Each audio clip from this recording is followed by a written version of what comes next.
The point of desperation, when desperation sets in, a lot of people might not be able to now decide, okay, whether or not, at that time, their sense of imagination has been beclouded. So even when you come to tell them that, look, this is what is happening, this is the reality, this person is this person is that.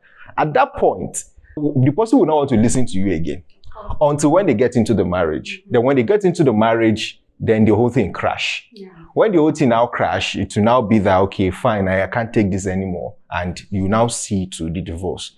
So for me, I think looking out for marriages generally, one of the things that has been encouraged, especially in the local setting, is number one, they normally advise that people, like when in the normal olden days African setting, when a couple comes or when an intending spouse brought his family that, okay, fine, this is a so person, or they even had that this is a so person that you want to get married into. The moment they've had, your own parents, they will start investigation immediately. They will go to maybe 3 or 4 generations back to go and investigate. Who are this kind of family? Are they people who are trustworthy? Are they people who are who you can actually give your own daughter or who you can marry into? As far back as that, they still also check that, okay, are these people fertile in the sense that, okay, maybe does our mother has history of maybe giving birth to children? So they look out for all those things before they now say, okay, fine, we want to give you our own daughter, or we want your son to marry our daughter.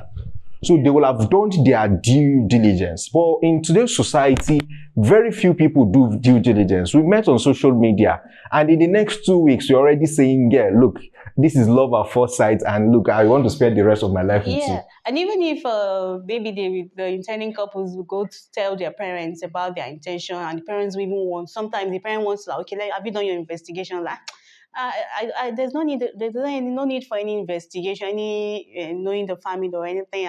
The most important thing is what I feel for him. Love is not enough when it comes to marriage. Yes. It's never enough, because that feeling you have for that person, definitely, okay, that, yeah, it's certain.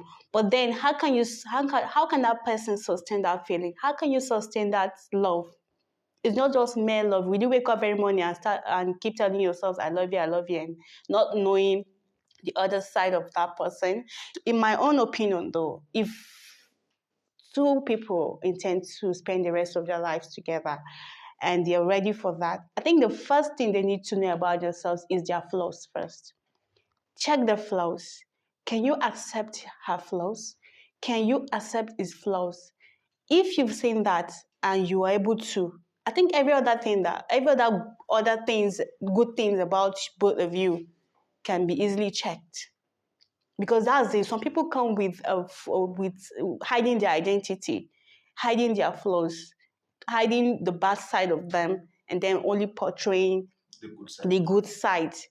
Probably, okay, and this and that, and then you not knowing that this is me, and this is who I am, this is what I can. Meanwhile, that the things that girl or the other party is been avoiding, probably in her past relationships, and now that she wants to settle, and then finding the right man for herself, or finding the right lady, and then you find out that those things you've been avoiding are the things that are standing in front of you and you're about to spend you together forever with.